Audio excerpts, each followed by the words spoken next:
Chimes of Freedom, Bob Dylan. Far between sundown's finish and midnight's broken toll, we ducked inside the doorway, thunder crashing, as majestic belts of bolts struck shadows in the sounds, seeming to be the chimes of freedom flashing. Flashing for the warriors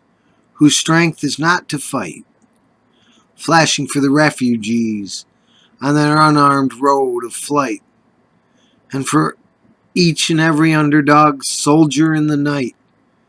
we gazed upon the chimes of freedom flashing. Through the city's melted furnace, unexpectedly we watched, with faces hidden as the walls were tightening, as the echo of the wedding bells before the blowing rain dissolved into the bells of the lightning. Toiling for the rebel, toiling for the rake, toiling for the luckless, the abandoned and forsaked, toiling for the outcast, burning constantly at stake, and we gazed upon the chimes of freedom flashing. Through the mad mystic hammering of the wild ripping hail, the sky cracked its poems in naked wonder. That the clinging of the church bells blew far into the breeze, leaving only bells of lightning and its thunder. Striking for the gentle,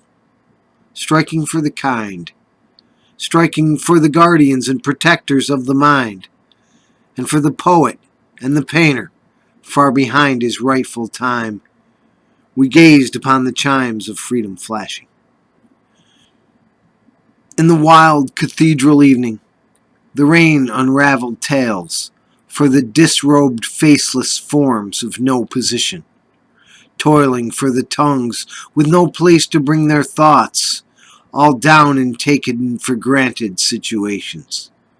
toiling for the deaf and blind, toiling for the mute, for the mistreated mateless mother, the mistitled prostitute, for the misdemeanor outlaw, chained and cheated by pursuit, and we gazed upon the chimes of freedom flashing. Even though a cloud's right curtain in a far-off corner flared, and the hypnotic splattered mist was slowly lifting, electric lights still struck like arrows, fired but for the ones condemned to drift or else be kept from drifting,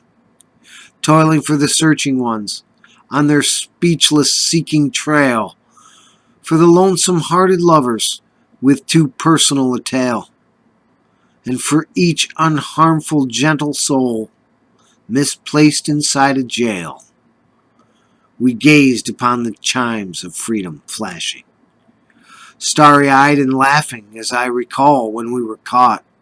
trapped by no track of ours for they hanged suspended, as we listened one last time,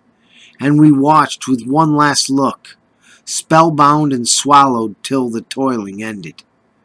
toiling for the aching, whose wounds cannot be nursed, for the countless confused, accused, misused, strung out ones and worse, and for every hung-up person in the whole wide universe, we gazed upon the chimes of freedom flashing.